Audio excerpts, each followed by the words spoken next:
नांदेड़ जिले व शहर में कोरोना वायरस के मुतासरीन की तादाद में इजाफा ही होता जा रहा है। आज शाम 9 बजे मजीद 12 रिपोर्ट मिली है। इनमें 9 रिपोर्ट पॉजिटिव और 3 रिपोर्ट निगेटिव है।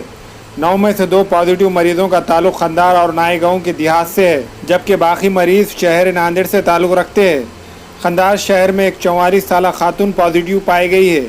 नायगांव के देहात से एक 44 साल शख्स पॉजिटिव मिला है। जहां तक शहर की बात है, नाथनगर से ताल्लुक रखने वाली एक 22 साल खातून, भगत सिंह रोड की एक 52 साल खातून, पीरबुरा नगर की 2 खातून जिनकी उम्र 19-20 साल है, पॉजिटिव पाए गए हैं। पीरबुरा नगर की एक 3 साल लड़की भी पॉजिटिव पाई गई है। खदीम शहर के उमर कॉलोनी में 2 कोरोना पॉजिटिव मरीज मिले हैं, जिनकी उम्र 60 और 28 साल है। इस तरह नांदेड़ में अब तक कोरोना पॉजिटिव मरीजों की तादाद 344 तक जा पहुंची है।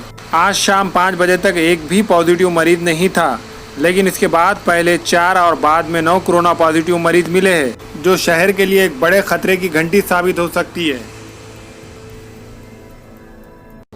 अस्सलाम वालेकुम, मैं अखिल मिर्जा। हमें उम्मीद है कि आपको हमारा चैनल अच्छा लगता होगा। लेटेस्ट न्यूज के लिए देखते रहिए नांदेड़ उर्दू न्यूज, और न्यूज के पसंद आने पर लाइक, शेयर और सब्सक्राइब करना ना भूलें।